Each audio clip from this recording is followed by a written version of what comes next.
Notre rôle maintenant, c'est détecter notre lumière et en profiter au maximum. Et quand on a un plaisir ou un désir, la porte s'ouvre encore plus. Comprenez, c'est quoi la lumière? Lumière, amour. C'est pas important qui tu es, où tu es, comment tu es. Dieu t'aime. Ekev, c'est la paracha du talon. Et dans la paracha de Ekev, il y a beaucoup d'extraits qui veulent dire la même chose, sauf qu'ils sont parallèles, ce sont des dimensions.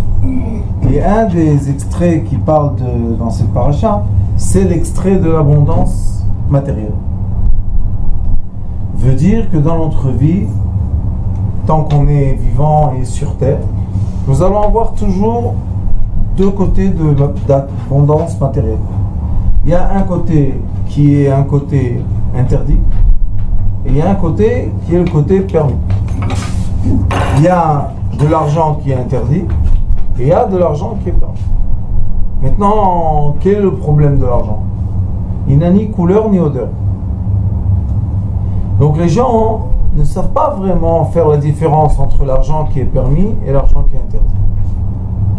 Et là, Torah nous dit, oui, par exemple, il y a des gens qui demandent à des rabbins de leur écrire un papier, comme quoi ils étudient dans un collège. Et ils ont une réduction de je ne sais pas combien de pourcents, grande réduction, dans à l'Arnona. Mais après, ce qui coûte de tenir la ville, il y a un prix, à la fin, il y a un chiffre. Il va se diviser par moins de personnes. Donc l'Arnona va être très cher. Donc si je travaille au noir et je me fais déclarer Talmid Chacham, je suis pas d'accord. On vole de l'argent. Bien sûr. En fait, c'est l'argent qui est mal. Maintenant, le problème, c'est que je ne vois pas le vol. Qu'est-ce que j'ai vu?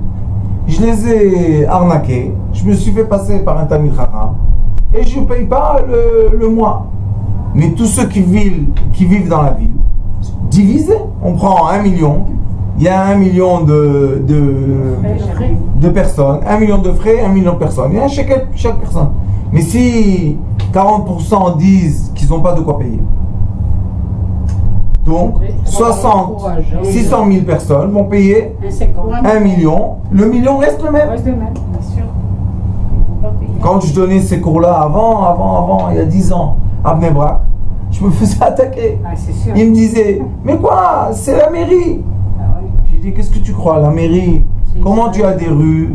Comment tu as des lampes? Quoi la mairie? La mairie c'est... Il faut toujours que ce soit donnant.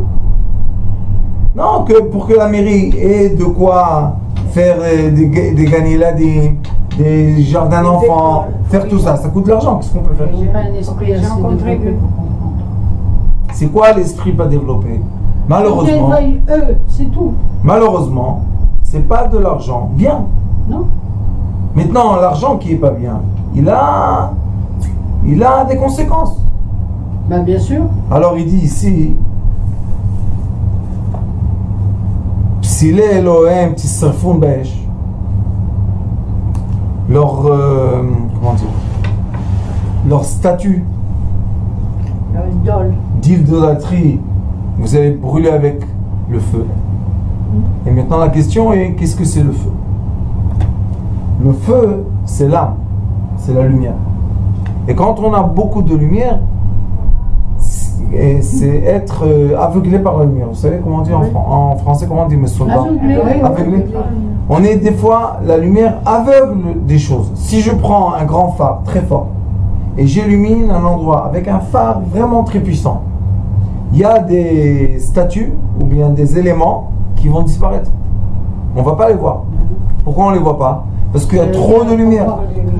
Si je... Oui, ça existe. Mais il y a comme ça, on fait des essais, on met une chaise et on illumine. Et on augmente. Alors mais il y a des phares comme ça très très forts que les gens qui sont à côté, on ne les voit plus. Où ils sont? Dans le halo de la lumière. La lumière les a fait disparaître. Les gens pensent qu'on doit brûler avec du feu. Dans notre génération, on ne brûle rien avec le feu. Qu'est-ce qu'on doit faire? On doit augmenter le feu de la Neshama. Et le feu de la Neshama, c'est lui qui va faire effacer les choses qui sont quoi? Qui sont de l'idolâtrie. Quel est le problème de l'idolâtrie? Pourquoi Kadosh Baruch Hu ne veut pas l'idolâtrie? Qu'est-ce qu'ils s'en fout? Qu'on aille devant une statue, on l'embrasse, on l'enlace. C'est un jaloux, Hachem est jaloux. Non. Non, tu n'auras pas d'autre Dieu que moi. Il ne dit pas dans le jaloux. L'autre est cané, on n'a pas le droit d'être jaloux. C'est quoi? Non, je veux dire, il ne veut pas qu'on ait d'autres dieux que ça. Que lui. Non. Non. C'est pas ça le problème. Lui, est-ce qu'il a un problème avec nous? Vous savez, une poupée en pierre, elle va devenir un être humain. Mais avant, qu'est-ce qu'il y avait? À Rabbanit, mais vous parlez de poupées en pierre.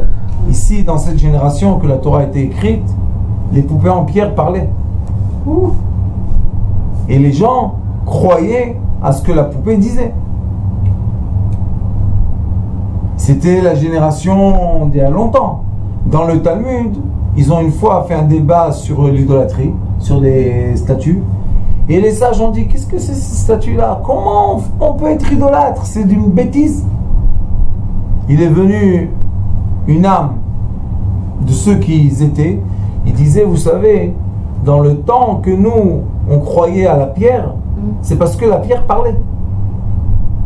Il leur a dit, si dans votre jour, vous aurez eu une pierre qui parle, statue qui parle, vous aurez couru après. Tellement que c'est incroyable. Et maintenant, nous tous, qu'est-ce qu'on dit quand on étudie ça? On dit, qu'est-ce que c'est ces bêtises-là? Une pierre qui parle, qu'est-ce qu'on va croire, une pierre qui parle? C'est quoi le iPhone? Voilà, c'est ce que j'allais dire. C'est pas une pierre qui parle? Elle vous dit, va à droite, attends, va à gauche, dans 200 mètres, tourne à terre. C'est pas une pierre qui parle? Alors c'est quoi qui parle? Nous sommes toutes les générations. On confronte toutes les générations la même chose. Et quel est le problème? C'est pas un problème de jalousie, de croyance. C'est pas ça le problème. Non. Le problème c'est que quand on croit en des choses qui ne sont pas l'union, on s'approprie quoi? La séparation. Et la séparation est l'idolâtrie. La séparation, quand Chas v'Shalom, on ne veut pas être unis, masculin, féminin, comme malheureusement, on a une génération, mais vraiment, ils ont fait maintenant le truc là, il y avait des dizaines de milliers de gens, ou centaines. Il y a des rabbins qui ont parlé à la radio, oui, c'est comme ça, il faut se marier homme et homme, femme et femme, qu'est-ce qui s'est passé? Ici en Israël, pas en Amérique. Même ici en Israël, bien sûr. À Jérusalem. Bien sûr. On est religieux, on a le droit, qu'est-ce qu'il y a? Qu'est-ce qui nous interdit? Maintenant écoutez, moi je ne veux pas parler en colère contre les gens parce que ça ne sert à rien. Juste je veux vous dire, regardez ce qui se passe avec la conscience humaine. C'est la conscience de l'humanité qui est malade. Elle est légère. Cette conscience, ils n'en ont pas de conscience. Mais vous savez... Parce que s'ils avaient une conscience, ils réfléchiraient. Oui, mais vous savez que Baruch Hashem dans la Torah, déjà on a Issur Mishkav Zachor, on a l'interdiction d'être avec un homme. Dans la Torah. Juste une petite question. Est-ce que ça n'a pas déjà existé avant? C'est ce que je vous dis. Et que ça s'était pas propagé? Enfin, les gens ne savaient pas. Non, mais les gens ils sont ignorants dans la Torah, c'est pour ça qu'ils disent ça. Dans la Torah, c'est écrit. Interdit. Dans la Mishnah, c'est écrit. Dans le Talmud, c'est écrit. Maser Psachim, il est écrit exactement que c'est interdit, que ça fait du mal. Donc, cette conscience existait depuis toujours. Mais c'est quoi? Juste pour vous expliquer, c'est quoi Avodah Zara? L'idolâtrie dans la Torah, c'est la séparation. Tout ce qui vous sépare, la colère, ça fait une séparation. La haine, séparation. La jalousie, séparation.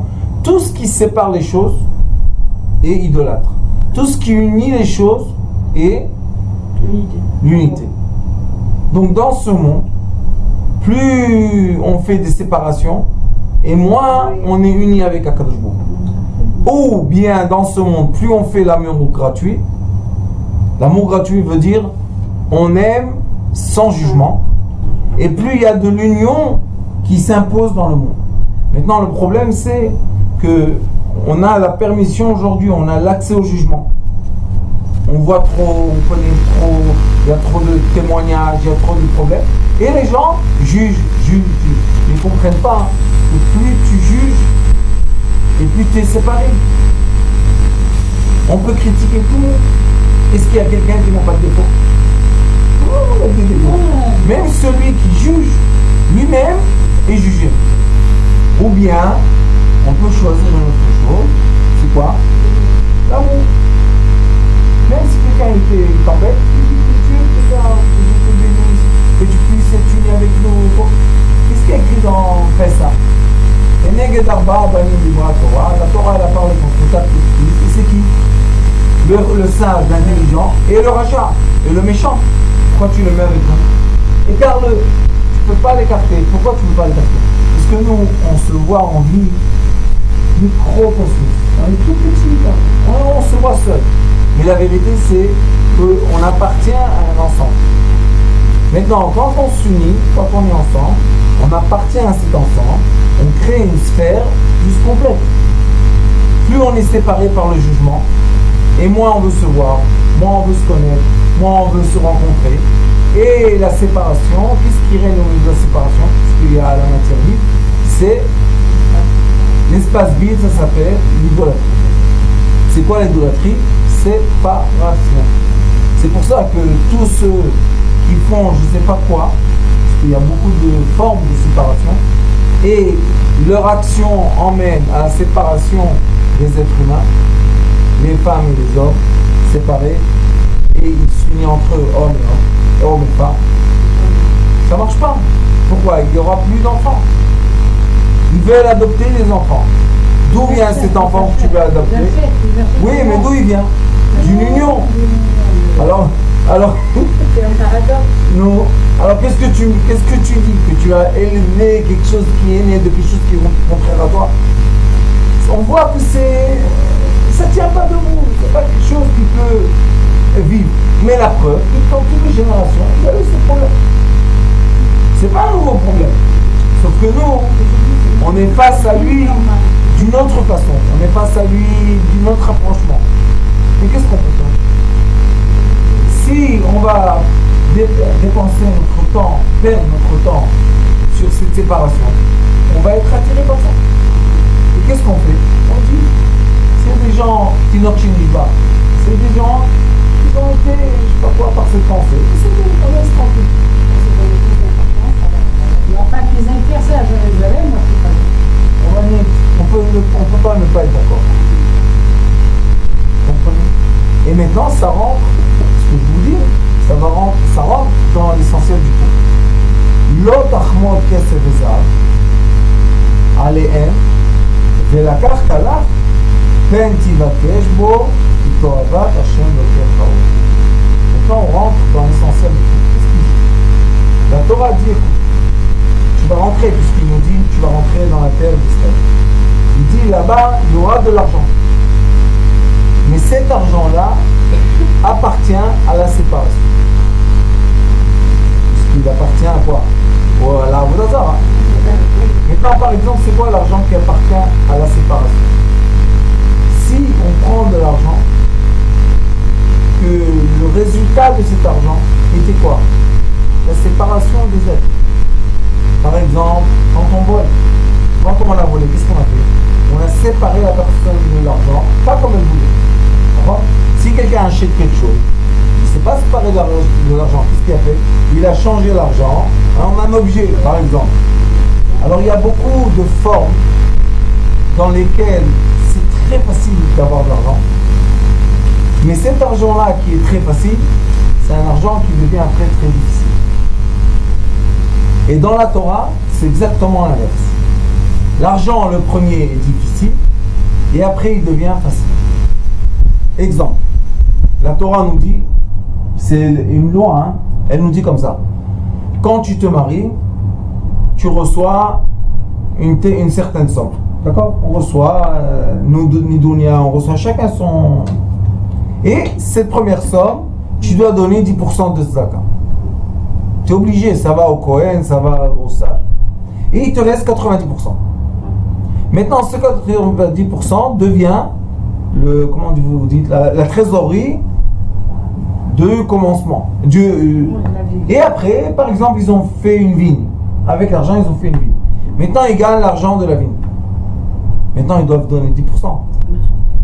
Ils disent, pourquoi je vais donner 10%? C'est pas assez d'argent. Et c'est difficile au début de donner. Puisqu'on se dit, qu'est-ce que je gagne? J'ai déjà donné. C'est difficile. Quand on n'a pas beaucoup, on dit 200 shekels, c'est énorme. Quand on a 1000 shekels, qu'est-ce qu'on fait? La Torah nous dit, Rishito mitzar. Au début, c'est difficile. Achrito isge meod. À la fin, c'est très facile. Il y a des autres qui font l'idolâtrie. C'est quoi l'idolâtrie? Le début de l'argent est très facile. Il y a tac, tac, tac, tac, tac, plein d'argent. Achrito, très difficile. La fin de cet argent est très difficile. On commence à avoir des phobies.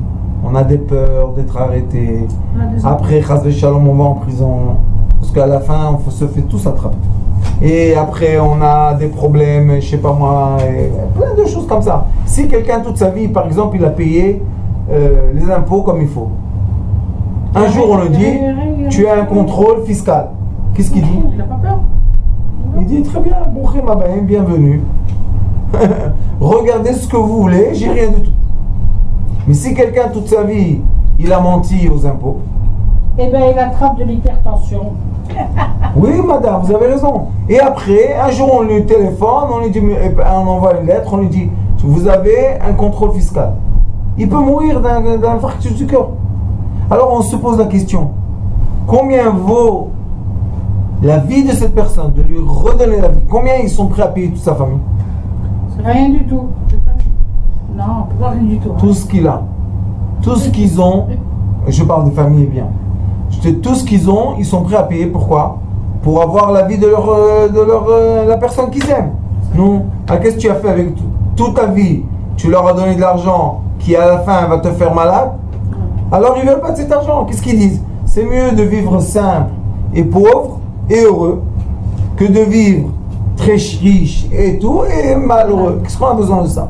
La Torah elle nous dit Velo tavi to'ava el beitecha va'ita cherem kamou shaketz teshaktzenu.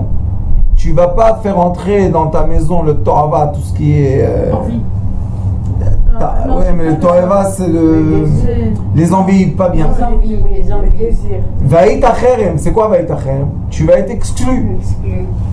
Kamou, tu vas être exclu comme la to'eva. La to'eva, les gens n'aiment pas. Les gens, ils n'aiment pas les envies pas bien. On n'aime pas ça. En arabe, to'eva, c'est... Et qu'est-ce qu'ils font les gens? Les hommes qui vont avec les hommes. C'est ça la to'eva. En arabe. Dans le Ari Kadosh dit... C'est l'araméen, voilà. Non, le to'eva, l'Ari Kadosh dit que c'est ça. Mais l'araméen, c'est l'arabe aussi. Oui, c'est la traduction. Le Ari Kadosh dit, la traduction de ça, c'est homme, femme. Et il dit cherem. C'est quoi cherem? Quand on exclut quelque chose. Shaketz teshaktzenu ta'ev teta'avenu ki cheremu. Tu dois ne pas aimer tout ce qui est pas dans la règle de vie. Est-ce que ça existe? Oui. La preuve est qu'on te dit de faire attention. Donc, dans notre vie, nous tous, même ceux qui disent qu'ils sont des gens purs, blancs, comme un je sais pas quoi, même ces gens-là savent que des fois on a eu des tentations, au moins. Je ne veux pas dire qu'on a fait des choses interdites, mais des tentations on a eu. Si on a eu des tentations d'argent, ça veut dire qu'on a eu des fois le nisayon, l'épreuve de dire non à l'argent interdit. Et il y a des gens qui n'ont pas réussi. Ils ont dit quoi? J'ai pas de métier.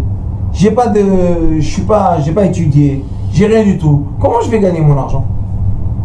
Et si quelqu'un vient lui propose une bonne affaire, qui est très très bonne, vous savez, l'argent facile, c'est une bonne affaire.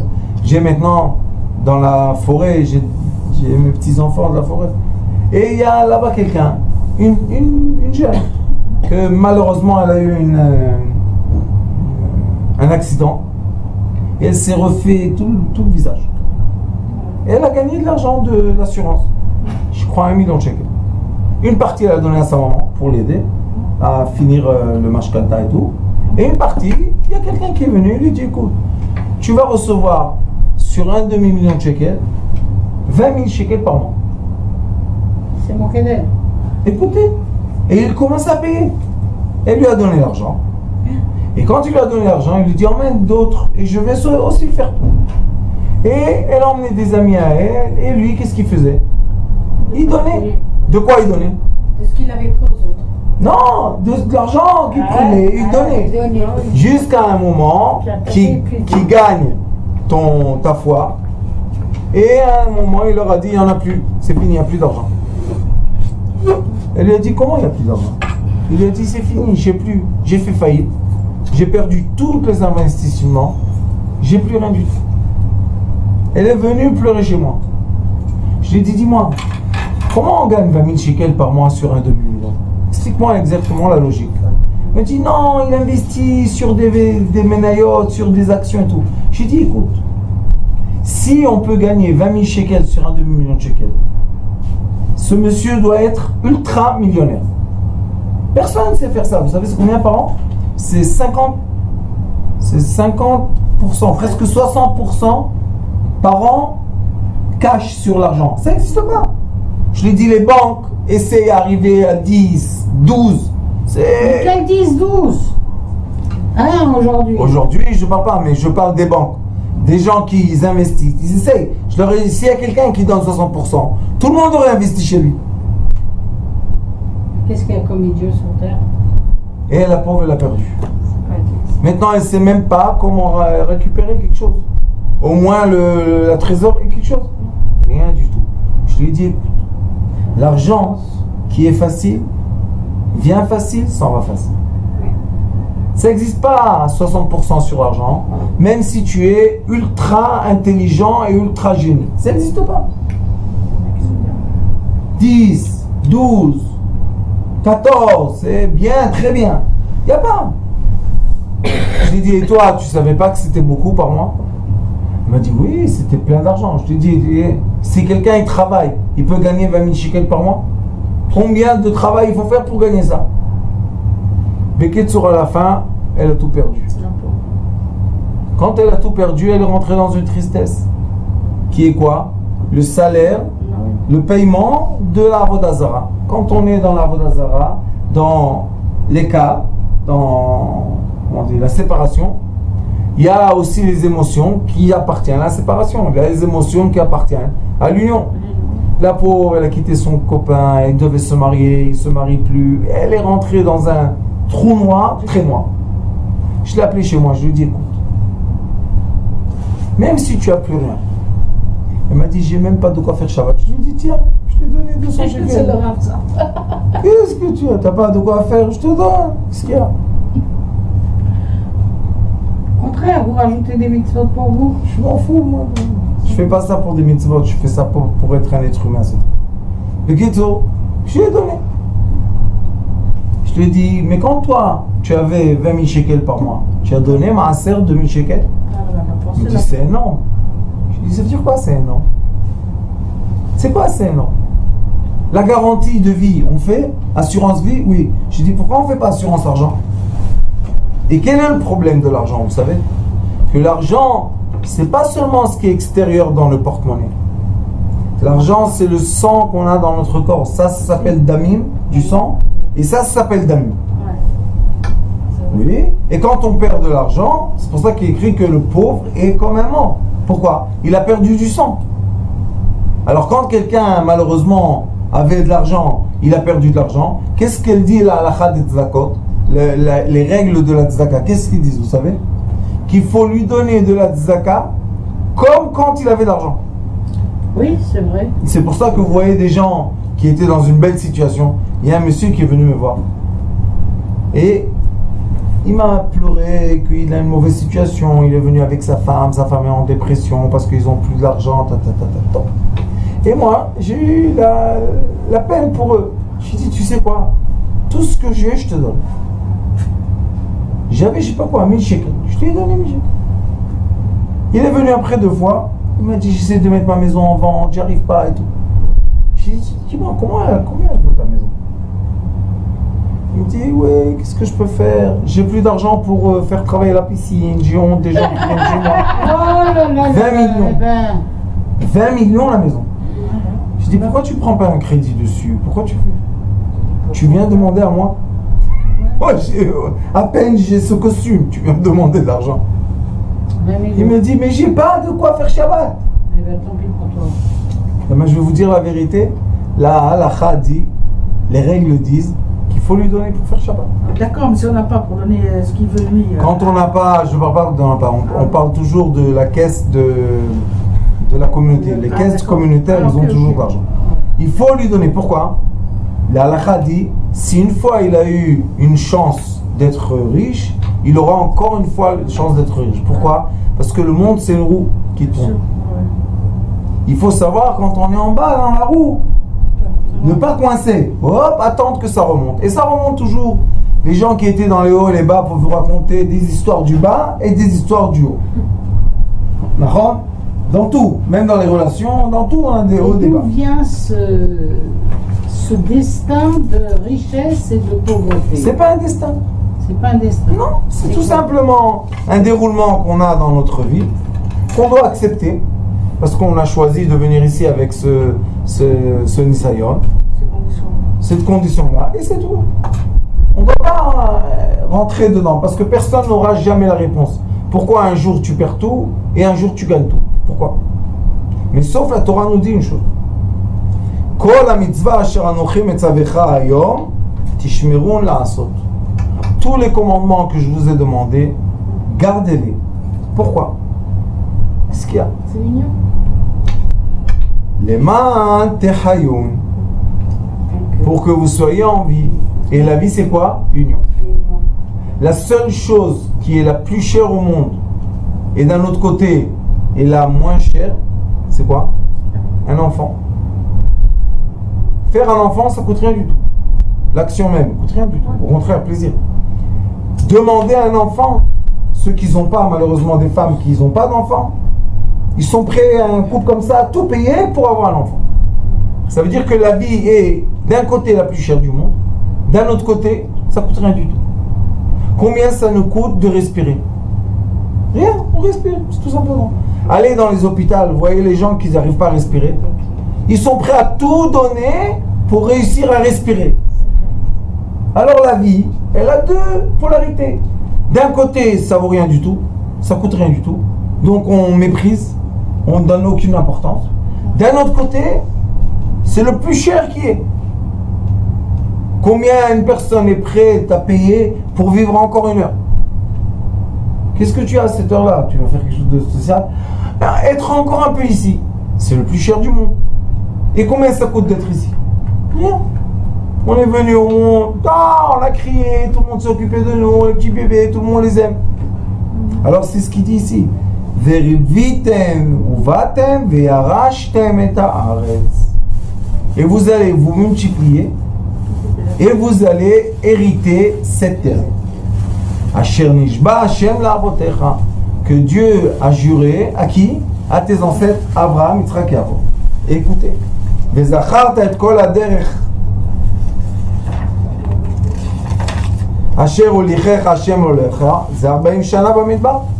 Et tu vas te rappeler que 40 ans tu étais dans le désert. Les man anotra unasotra. Pourquoi? Parce qu'Akadosh Baruch Hu nous a torturés pour voir qu'est-ce qu'il voulait voir. La date Asher bilvavcha. Il veut tester ton cœur. Maintenant, qu'est-ce qui se teste dans le cœur? Il y a deux souffles dans le cœur. Le premier souffle, c'est le souffle de la vie. Vous savez comment il s'appelle? Yetzer hara. Le premier souffle qu'on a, c'est le Yetzer hara. Un enfant dans un jardin d'enfants peut prendre un marteau sur la tête de son copain, voir du sang couler et rester assis comme ça, bête. On lui dit, qu'est-ce que tu as fait? Tu as presque tué ton frère. Non? Il n'a pas notion. C'est quoi de ne pas avoir notion? C'est pas. C'est le Yetzer hara de quoi? Le Yetzer hara, c'est quand on n'a pas le choix entre deux. Quand on a seulement le Yetzer hara, c'est ce que je vous dis, on n'a aucun choix. Ah, ok. Après, quand on grandit, à peu près à 13 ans, 12 ans, 13 ans, 14 ans, on reçoit un autre souffle. C'est le souffle du bon penchant. Et maintenant, on commence à avoir des douleurs. Quelles douleurs? De sentiments. Elle m'a quitté, je l'aime, on m'a insulté, on m'a mal parlé. Ça commence à être... C'est plus les mains, c'est plus les actions, c'est plus les paroles. C'est le cœur. Donc, qu'est-ce qu'il dit ici? Asher, il pouvait écrire aussi Asher Balev, dans le cœur. Non. Bechol Levavcha, deux bêtes. C'est quoi les bêtes? Les deux côtés du cœur. Deux commencements. On a eu le premier commencement de notre vie, c'était le mauvais penchant. Quel est son rôle? De nous faire grandir. Multiplier les cellules, nous faire manger, nous faire boire, nous faire dormir. Besoin matériel. Jusqu'à quand qu'on est dans la forme adulte, à peu près adulte. Mais quand on est des hommes ou des femmes, la femme, on teste qu'elle est une femme quand elle reçoit les femmes, ce qu'ils ont. Et l'homme, on teste que c'est un homme. Il y a une façon de tester qu'il peut avoir des enfants. Il y a un signe. Par exemple, les cheveux qui sortent sur le visage, c'est un signe, c'est les cheveux durs et ça c'est les cheveux doux. Il y a un signe qui dit qu'il est prêt. Et à ce moment-là, il y a deux souffles. Maintenant commence le libre arbitre. Pourquoi? Parce que les gens, quand ils volent, quand ils sont adultes, ils ont des remords. La nuit, ils pensent, qu'est-ce qu'ils ont fait? Pourquoi ils ont fait ça? Peut-être ils arrêtent, peut-être ils continuent. Pourquoi tu as deux pensées? Reste dans une pensée. Tu es un voleur, vis toute ta vie voleur. Mais non, tu as le bon penchant et le mauvais penchant. C'est pour ça que le tchouva, se retourner vers Akadosh Baruch Hu, c'est toute la vie, c'est ouverte la porte du tchouva. Jamais Akadosh Baruch Hu la fermer. Chaque personne peut à un moment dire j'arrête. Maintenant je me comporte d'une autre façon. C'est quoi l'autre façon? L'autre façon c'est est-ce que tu as dans ton cœur Atishmo mitzvota imlo?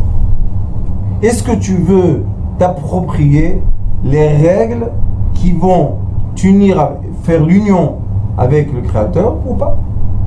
On ne force pas les règles, on ne peut pas forcer. Pourquoi? Parce que le travail de Dieu, le travail de se rapprocher, le travail d'être uni, c'est seulement dans le cœur. C'est nulle part d'autre. Si j'aime ma femme, elle ne peut jamais savoir. Je peux lui emmener des bouquets de fleurs comme ça et avoir 5 femmes à côté d'elle. Je peux. Si je suis un acteur, je suis un faire. Mais si je l'aime, c'est où? C'est intérieur, on ne peut jamais savoir. C'est seulement moi qui sais. Même si on dit qu'on est ensemble, on est unis, ça peut être du cinéma. Mais on ne peut pas être trop ensemble et être très amoureux. La vérité est où? Dans le cœur.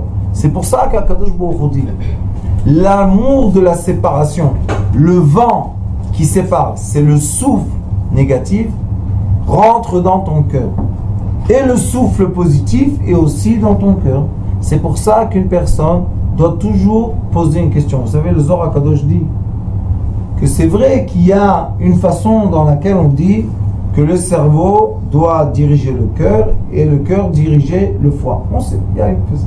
Ça s'appelle Melech, Moach, Lev, Klayot, un roi. Mais le Zohar HaKadosh dit le roi du corps, c'est qui? Le cœur. C'est le cœur, c'est pas le cerveau. Pourquoi pas le cerveau? Parce que le cerveau peut justifier aussi des mauvaises choses. Le cœur n'arrive pas à justifier les choses tordues. Il n'arrive pas. Pourquoi il n'arrive pas? Parce que le cœur, quand il y a un âge, parce que le cœur est simple. Le cœur est l'amour, ahavta. Le mot ahava, le mot amour en hébreu, c'est 13, c'est 1. Union. Echad. Ça veut dire que le cœur a un emploi, une technique, un programme. Que ce programme-là peut créer que ton cœur toujours te dirige vers l'union. Il y a un autre programme qu'on a, que le cerveau te dirige vers tes volontés. qu'il soit juste ou injuste, tu vas être dirigé par là-bas. Et alors? Et quand tu es dirigé, tu peux justifier des choses qui sont interdites. Regardez la Deuxième Guerre mondiale. L'Europe entière était d'accord avec la destruction totale d'un peuple. Et maintenant, on ne parle pas de 2 personnes. Des millions de personnes ont été jetées à la mort. Et l'Europe était d'accord. La preuve qu'aucun pays s'est révolté contre Hitler. Sauf la Russie, qui, elle, a fait la guerre. Et au même endroit où Napoléon a perdu, Hitler a perdu, c'est Saint-Pétersbourg. Là-bas, il y a le froid est très difficile à supporter. Et si on n'est pas un soldat qui connaît ce froid-là, c'est impossible de gérer. Et là-bas, il a perdu la guerre. Mais il a aussi perdu la guerre parce qu'il est arrivé au Maroc. Et vous savez que le roi du Maroc, il a dit, tu peux passer par le Maroc, mais tu touches aucun juif. Ils m'appartiennent à moi. Et au Maroc, il n'y avait pas la Shoah. En Tunisie, il y a eu la Shoah. Mon père était parti travaux forcés à TOC et il est revenu avec le typhus. Écoutez-moi, ce que je veux vous dire, c'est que le cerveau peut justifier des crimes. Et quand on parle de la Deuxième Guerre mondiale, c'est un crime contre l'humanité. C'est pas un roi qui voulait, je sais pas quoi, comment dire, agrandir son terrain. Ça va. Tu fais la guerre, tu gagnes, tu as le terrain. Mais là, c'était une guerre contre un peuple qui n'était ni armé, ni prêt à l'armée. Mais je peux poser une question, s'il vous plaît. Il y a eu ce qu'il a voulu détruire ce peuple. Mais est-ce que cette idée, d'accord, est partie du cerveau, mais il y avait quand même une partie du cœur, donc il y avait la haine du juif. Il a écrit un livre qui s'appelle Mein Kampf. Oui, bien sûr. Dans ce livre-là, il justifie son action. Il explique aux gens comme quoi le juif est moins qu'un cafard. Je suis d'accord avec ça. Madame, mais comment il explique? Avec les sentiments? Voilà. Non. Est-ce qu'il dit je n'aime pas le juif? Non. Il explique que le juif est dangereux, et le juif c'est un voleur, et le juif est... Et il monte la haine. Maintenant regardez. Avec le cerveau, en Israël, ils ont réussi à monter la haine contre le religieux. Oui. Il y a des gens qui crachent sur les religieux. Une fois, moi j'étais à Ramat Aviv. J'ai grandi là-bas. Je suis venu voir mon beau-frère. Un monsieur très intellectuel et tout. Il est passé comme ça, il m'a vu. Il a craché. Il a dit, vous les religieux, ne vous approchez pas de nous. Oh, mais des fois la télévision... Non, mais c'est quoi la télévision, madame? C'est le cerveau. C'est pas un travail émotionnel. Je sais que c'est pas un travail émotionnel. Donc ce monsieur, j'ai dit à ma femme... Je sais que tout ce qui gueule, c'est le cerveau. J'ai dit à ma femme, le pauvre, il est influencé, son cerveau est complètement déformé.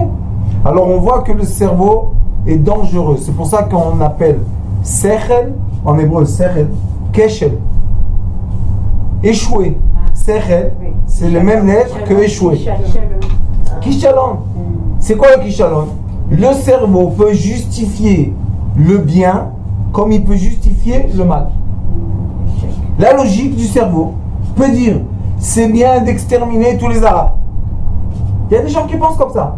Est-ce qu'on peut exterminer tous les Arabes? Qu'est-ce que c'est cette bêtise? Pourquoi tous les Arabes tuent?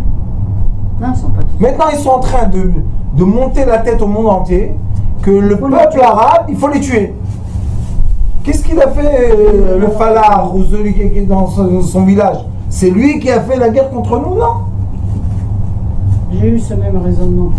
Alors pourquoi dire tuer les Arabes? Qu'est-ce que c'est ces mots-là? C'est comme ils ont dit Hitler, tuer les Juifs. Quelle est la différence? Il n'y a aucune différence. Vous voyez que quand on travaille avec le cœur, on est dans l'union. On veut la paix avec les gens. On ne veut pas exterminer les gens. Mais quand on travaille avec le cerveau, on peut arriver à des raisonnements d'exterminer des gens, des peuples, des trucs plein. Qu'est-ce qu'il y a? C'est pour ça que la Torah nous dit, sachez une chose, c'est vrai que de travailler avec les sentiments au début, c'est difficile. Au début, on a des échecs, des sentiments, on se dit quoi, j'ai aimé, j'ai donné confiance, on m'a trahi. Il y a plein de... Et ceux qui sont avec le cerveau, qu'est-ce qu'ils disent? Ah, moi, j'ai toujours réfléchi, j'ai jamais échoué, il n'y a pas de problème. Ça, c'est 20 ans, 30 ans. Mais après, quand on commence à avoir 40 ans, 50 ans, on commence à vieillir, qu'est-ce qu'on veut autour de nous? La paix. On veut la paix et l'amour. Par contre, qu'est-ce qu'on veut? La paix, le sourire, que quelqu'un vienne nous faire un câlin, papi, mamie. Par contre, qu'est-ce qu'on veut? Mais si toute la vie on était dans le cerveau et on était dans la séparation des choses, comment un jour notre petit-fils va nous faire un câlin? Comment? Ou bien il va nous dire papi je t'aime. D'où il va te dire papi je t'aime? Il n'a pas le droit de parler avec toi, tellement séparation et interdiction.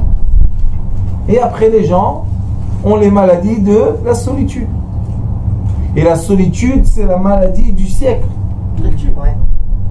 Aujourd'hui, de plus en plus de gens oublient qu'il faut se marier parce qu'ils sont tellement occupés par les informations et l'internet et je sais pas quoi. Ils oublient qu'ils doivent se marier parce que quand on est marié, on a quelqu'un avec nous toute la vie. Ils oublient qu'il faut faire des enfants parce que faire des enfants, c'est l'envie naturelle de la multiplication. C'est naturel, c'est pas quelque chose qu'il faut... Mais aujourd'hui, avec le cerveau réfléchi, j'en ai entendu plusieurs qui m'ont dit, moi, comment je vais faire un enfant? Ça coûte comme ça, et ça coûte comme ça, et ça coûte comme ça, et ça coûte comme ça. Comment je vais m'en sortir? Et c'est une des raisons qu'ils ne font pas d'enfants. Je lui ai dit, tu sais que chaque enfant vient avec sa bracha. Il m'a dit, arrêtez de parler comme ça, les primitifs. Je lui ai dit, la preuve, moi, j'en ai 11. Moi, je connais des familles 24. Plein d'enfants, C'est beau. 24. Vous savez c'est quoi 24? Elle a de la force, la pauvre femme. Elle n'est pas pauvre du tout. Non, elle est pas pauvre. Il y en a une à Jérusalem qui donne des cours. Elle dit, vous savez sa peau? Ouais. Elle n'a pas une ride. Moi j'ai connu avec 7, magnifique. Pourquoi? Parce que quand on est enceinte, il n'y a pas les règles. Et quand il n'y a pas les règles, il n'y a pas l'usage du corps. Et bon, Rachel. Oui, mais quand on a des enfants comme ça, si on pense avec le cerveau, on se dit comment on va faire? L'école, l'entrée des écoles, les habits, imaginez-vous, 11 paires de chaussures, 11 pantalons, 11 jupes, 11... Non, c'est 13 ans. Ça fait Khan. Oui, Ça fait 13. ensemble avec la famille. Oui. Mais pourquoi moi je vous dis de mon expérience, quand j'étais jeune, j'ai dit à ma femme, ok, 4 ça va, mais après qu'est-ce qu'on fait? Elle m'a dit, toi tu es Dieu, toi, qu'est-ce que tu as? Tu es en train de... Tu sais combien on aura, combien on n'aura pas? J'ai dit, tu sais quoi, tu as raison. Ce cerveau-là, vraiment, ils sont venus. Ils vont racheter un, on va en marier la 5e bientôt. Qu'est-ce qu'il y a? Je suis Safta Rabat. Ah, Mazal Tov. Moi aussi, je suis Safta Rabat. Mazal Tov. 3 mois. Et moi, Mazal Tov. 11. Moi, je vous ai dépassé à tous. Elle a 11 arrière-petits-enfants. Et 18 petits-enfants. Bliaïnara, Bliaïnara. Et 6 ans. Et ça, c'est quoi? C'est le la bonheur bracha. de quoi? La bracha, on dit quoi? C'est pas une bracha. C'est un bonheur. C'est le bonheur de l'union. Donc, pour faire la synthèse de ce qu'on a dit aujourd'hui, et ce qui est écrit dans la Torah, très simple. Quand le début est trop facile, et que tu penses seulement avec ton cerveau, la continuation sera quoi? Séparation des choses. La séparation à un certain âge est très difficile à supporter. D'un autre côté, l'union au début est difficile. Même d'être un couple, c'est pas facile au début. Jusqu'à quand on s'arrange et on se connaît. Et moi je dis aux jeunes couples, aujourd'hui j'ai une jeune fille qui est venue me voir. Je me suis séparé, qu'est-ce qu'il y a? Je l'ai vue sur Facebook parler avec une autre. Oh là là là là. J'ai dit, ma fille, tu as 40 Elle est ans. partie à Facebook. Alors, 40 ans, 42, 43, c'est fini l'histoire, qu'est-ce que tu vas faire? J'ai dit, si tu l'aimes et tu lui donneras la chaleur qu'il a besoin d'union, Il ne va pas aller ailleurs. il n'a pas besoin que... C'est malade. S'il est malade, c'est son problème. Mais nous, on parle de la règle. Arrêtez tous les... Vous savez, quand on dit des choses qui sont pas dans la règle, c'est pas bien, ça refroidit la règle. La règle est très simple. Quand une femme et un homme font des efforts de s'aimer, ils n'ont aucune raison d'aller chercher ailleurs. Je lui dis alors maintenant, si déjà il était content avec toi, il lui a dit déjà viens on habite ensemble, viens on fait les engagements. Non. Alors il a parlé à une fille avec Facebook. Qui ne parle pas avec Facebook? Le monde entier parle avec le monde entier. Oui. Les jeunes, c'est pas. Écoutez, je lui ai dit, tu dois retourner vers lui. Vous avez bien fait. Et je lui ai dit, et s'il veut se marier avec toi, marie-toi avec lui. Je lui ai dit, sache que de toute manière, ça prend des années. Et celui qui s'est marié jeune, il faut dire la vérité, ça prend des années qu'on se connaît exactement, que la femme quand elle fait à manger, c'est le goût de son mari. Ça prend des années. Et que lui, il sait comment dire et quoi pas dire. Ça prend des années. Mais si on ne va pas investir dans ces années de connaissance, comment à la fin on va avoir un bonheur? Et vous savez, ceux qui voient les gens âgés, on ne va pas dire âgés, c'est beau âgés, d'un certain âge. Quand on voit les gens de certain âge, comment ils se regardent, Ils se ressemblent. pourquoi? Ils deviennent union. Donc, c'est vrai qu'au début, c'est pas facile, mais le mérite. Quel bonheur d'avoir eu la chance d'être avec quelqu'un et être avec lui symbiose. Complètement, c'est un bonheur. On a de ça des enfants, on a la force ensemble d'acheter une maison ensemble, tout ça c'est difficile. On a la chance de faire ensemble des belles choses. Je pars dans la règle. Malheureusement, nous avons une génération des années 80. Les divorces, c'est devenu...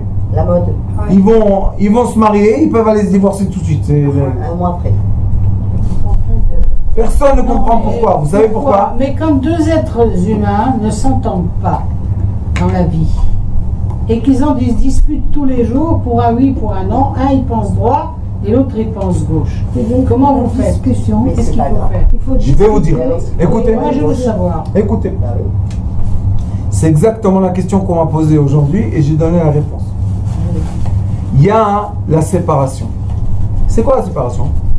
Un couple vient chez le rab et la jeune fille dit mon mari, je sais pas quoi, il arrive tard la nuit et j'ai pas de temps de parler avec lui. On peut la justifier. Elle se plaint.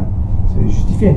Alors on peut prendre le cerveau et dire tu sais, tu as entièrement raison. Qu'est-ce que c'est que ce mari? Qu'est-ce qu'il fait? C'est n'importe quoi. Comment il laisse sa femme toute seule la nuit? Il doit être à côté d'elle. Très bien. C'est quand même bon. Attendez. Non, mais il faut écouter l'autre sens aussi. Écoutez. Et on lui donne à la femme raison. Ils vont au tribunal, ils se divorcent. Et qu'est-ce qu'elle dit? Moi, je ne veux pas me faire avoir. Qu'est-ce que ça veut dire qu'il n'était pas à côté de moi? On parle avec l'homme, on lui dit, dis-moi, pourquoi tu travailles tellement? Vous savez qu'est-ce qu'il dit? Pour la garder. Elle est exigeante. Oui, pour elle. Je suis venu à ses besoins. Qu'est-ce qu'elle veut que je vole? Je suis venu aux besoins de ma femme et mes enfants. Maintenant, vous regardez que chacun d'eux, avec le cerveau, il a raison. Lui, il explique pourquoi il travaille dur. Et elle explique pourquoi elle est toute seule. C'est logique de ce côté. C'est logique de l'autre côté. Donc, qu'est-ce qu'on peut faire avec le cerveau? Séparation. Arrête de travailler dur, toi. Occupe-toi de toi, au lieu de t'occuper d'eux. Et elle, on lui dit, tu as entièrement raison, tu es complètement abandonné. Maintenant, on va faire le test. Après quelques années, on va les rencontrer. Elle s'est mariée. Non. Elle est toute seule. Et lui, oui. Maintenant, elle est 24 heures toute seule. Avant, elle était 12. Maintenant, elle est 24 toute seule. Lui, Il s'est remarié. Il s'est remarié. pourquoi? Parce qu'il donne. Il a trouvé quelqu'un qui donnait. Maintenant, on lui dit, toi, tu es contente toute seule? Non. Moi, je parle avec des femmes qui sont toutes seules. Elles sont pas contentes. Elles veulent être avec quelqu'un. Je lui dis non. Tu es heureuse toute seule? Non. Est-ce qu'il était tellement pire, celui-là? Pas du tout. Il était gentil. Il me gâtait. Tout. J'ai eu un couple maintenant qui ont eu un grand problème. Deux couples comme ça. Ils ont eu un problème pas agréable. Tout de suite, je leur ai dit, tout de suite, je viens chez vous. Les pompiers, nous on est les pompiers. Pourquoi? Le feu de la séparation, il s'est allumé avec du pétrole. Je suis venu, les pompiers.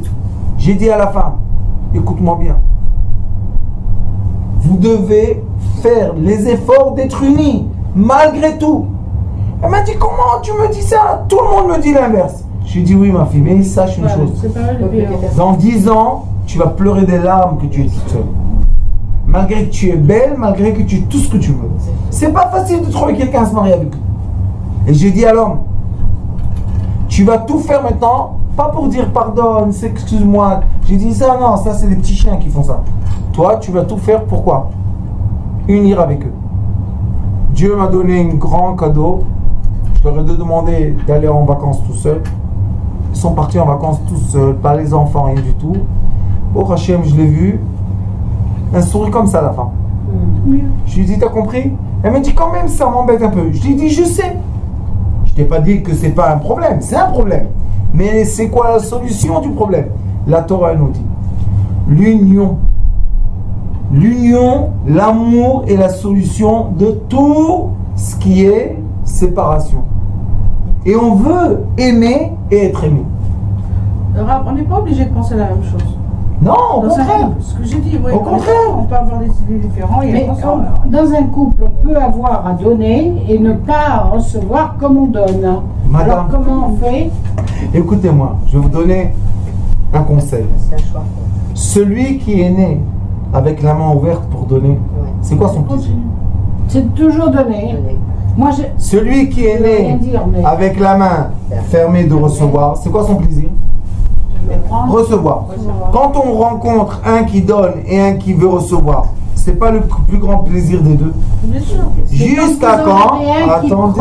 Qui veut prendre et qui ne veut pas donner. Écoutez-moi. Qu'est-ce que vous devez lui faire? Vous êtes trop énervé. Non, je ne suis pas énervé. Écoutez-moi. Très très calme. Écoutez-moi. C'est ce qu'il explique. L'essentiel de la vie, c'est pas voir les choses justifiées qui séparent. Parce que tout est justifié. Chaque personne, quand elle dit quelque chose, elle a raison. Dans sa tête, elle a raison. C'est pas ça d'avoir raison. On a tous raison. Mais à la fin, on doit vivre, non? Il y a la vie aussi. Et quand il y a la vie, qu'est-ce qu'on préfère? La solitude ou être avec quelqu'un? C'est sûr. Vous avez l'exemple vivant, c'est moi. Nous 25 ans, j'étais seule, à élever seule mes 4 enfants. Mon mari voyageait tout le temps. Pendant 20 ans, il a voyagé. J'ai accepté. Il allait pour nous. Jusqu'à René Bracha, mon père. C'est René Bracha, mon père. Il m'a dit, ma fille, c'est pas toi. Jusqu'à quand? J'ai dit quoi? Mon père. 20 ans, j'ai élevé seule. Personne pour fermer ma porte. Tu es morte ou vivante. Et j'ai accepté. Oui, mais il y avait les enfants. Qui? Et alors? Et alors? Et alors, s'il y a les enfants, il faut les élever. Et alors, élever. les enfants, c'est un mari? Ils étaient petits, les enfants. On nous a appris. Il fallait les élever. Ils étaient petits. Il faut les faire grandir. Oui, mais aujourd'hui. Oui, mais madame, aujourd'hui, je ne veux pas parler. Mais les gens qui sont à un certain âge, quand ils ont quelqu'un dans la maison avec eux, même s'il est un peu dur de caractère, mais oui, ça n'a pas de prix. Il travaillait le pauvre. Les bâtards. Il fallait faire des concessions. Mais des concessions, il travaillait. Oui, mais c'est ce qu'elle dit la Torah. Au début, les man à notre c'est au début, c'est une torture. Bien sûr. Mais pourquoi? Pour voir le cœur. Bien sûr. Et si on arrive à passer, parce que tous les couples du monde vont passer au début des épreuves, c'est la vie. Mais il y en a un qui vont dire non, pas l'épreuve. Nous, on va prendre ce qui est facile. La facilité qui crée des séparations. Parce que quand c'est facile, tout est facile. Alors on est lié à rien. On n'a pas vraiment une valeur. Tout est facile. La fin de la facilité, c'est quoi? Séparation. Parce qu'on n'a plus de valeur, on n'a rien du tout. Mais quand on a eu des difficultés au début, excusez-moi de vous dire ça, mais je parle en général. Je sais que chacun a son cas. Mais en général, quand on est au début, c'est difficile un peu ensemble, il n'y a pas d'argent, il y a les enfants, il y a les cris. Aujourd'hui, un monsieur est venu me voir, dépression. Il est invalide 100% par sa dépression. Je lui ai dit, quelle dépression tu as, toi? Il m'a dit, le bruit des enfants. Je ne peux pas supporter. Je lui dis, pourquoi tu les as emmenés au monde? Et après qu'il me dit ça, il me dit, j'ai un bébé de 7 mois. Et encore, il fait. Encore, tu es... C'est quoi sa raison? Il est trop gâté. La vraie raison? Parce qu'il y en a qui veulent des enfants. Bien sûr. Je lui ai dit, aujourd'hui, après que tu as fait ton cinéma et tu es devenu invalide et tu prends tes cachets et tu es complètement tourné, maintenant tu es content? Il me dit, non, je souffre. Je lui ai dit, ah, pourquoi tu as fait tout ça? On va travailler. Il m'a dit, comment je vais gagner 3500 € par mois? Juste, je vous explique comment les gens Exactement. préfèrent la facilité Oui, c'est sûr. qui devient après une très grande complication. Très grande complication. Il y en a que malgré qu'il y a des jours noirs qu'on ne veut pas se réveiller le matin, ils se réveillent quand même. Il faut ce qu'il va faire. Et il y a les jours blancs qui viennent, qui suivent. Il y en a qui disent Vaï Boker Vaïere. Il y a des montres qui disent qu'on compte du matin à la nuit. Et il y a des montres qui disent Vaïerev Vaï Boker. La nuit et avant le jour. Nous, on est dans la montre qui dit le jour et après la nuit. Vous savez? Oui, non. Là, oui. Je dis, quand est-ce que le jour commence? C'est le soir. Le soir, donc. Donc, ça commence le soirée. Ouais, non. La nuit Ah oui. et après le jour. Mais il y a des montres qui disent non, le jour et après la nuit. C'est pas le même système. Pourquoi c'est comme ça? Parce que quand on a les difficultés au début, ça réveille notre cœur. Quand une personne il a des difficultés quand il est âgé, ça y est, il a plus de problème de pensée. Il dit ah, ça fait rien, c'est comme ça, c'est tout. Mais quand on est jeune, ça réveille le cœur. Ça dit pourquoi et comment, qu'est-ce que j'ai fait. Tout ce débat-là, c'est pour réveiller quoi? Les Vavra. Le Hari Akadosh dit qu'il faut unir les deux cœurs. Comment? Le mauvais penchant et le bon penchant. Le mauvais penchant s'appelle Shindale. C'est un monstre, démon. Et quand tu lui mets le Yud, La petite virgule. c'est quoi la petite virgule? C'est le Yud. Chokhma. Quand tu fais rentrer la Chokhma, la Bina dans ta vie, tu reçois Shomer d'Altot Israël. C'est la force de la protection divine. Et quand on a la protection divine, est-ce qu'on est heureux ou malheureux? On est heureux. On voit des miracles, je vous dis, au-delà de la terre. Bien sûr. Ma femme, elle était... je sais pas qu'est-ce qu'elle avait, une histoire à la banque. Elle me dit, j'étais à la banque. Ils m'ont dit que ça prend des mois pour résoudre l'histoire. J'ai dit, ma fille, demain tu vas à la banque, c'est réglé. Elle me dit, pourquoi? J'ai dit, quoi? T'as pas besoin de cet argent? Elle me dit, et comment j'ai besoin? J'ai dit, alors, quoi? Aujourd'hui, hier, elle était à la banque. Elle me dit, madame, mais quel est le problème? On vous a ouvert? D'aujourd'hui à demain, des choses qui prennent des mois. Ça, c'est seulement grâce à l'amour. Eh ben, Baruch Adonai Leolam. Amen. Amen.